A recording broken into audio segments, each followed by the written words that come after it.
బాలీవుడ్ అందాల భామ కియారా అద్వానీ, రామ్ చరణ్ జంటగా RC-15 వర్కింగ్ టైటిల్తో పాన్ ఇండియా మూవీ తెరకెక్కుతోన్న విషయం తెలిసిందే.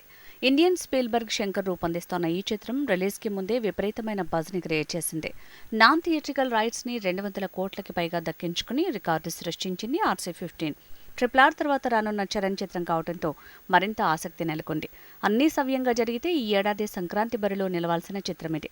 కానీ నిర్మాణం మధ్యలోనే ఆగిపోయిన ఇండియన్ 2 చిత్రాన్ని శంకర్ మళ్లీ టేకప్ చేయడంతో RC-15 ఆలస్యమవుతోంది. అయినప్పటికీ సైమల్టేనియస్గా ఇండియన్ 2, RC-15లను షూట్ చేస్తున్నాడు శంకర్.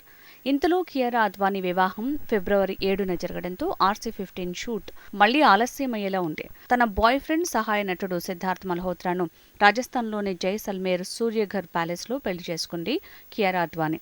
సంగీత్, మెహందీ, మ్యారేజ్ హడావుడిలో RC-15 షూట్కి డుమ్మా కొట్టింది. దాంతో రీసెంట్గా హైదరాబాద్ పాతబస్తీలో రామ్ చరణ్ పాల్గొనే కొన్ని సీన్స్ మాత్రమే షూట్ చేస్తున్నాడు శంకర్. ఎంతైనా పెళ్లి కూతురి ముచ్చట్లనే కాదనలేక ఇక్కట్లు పడుతోంది RC-15 యూనిట్.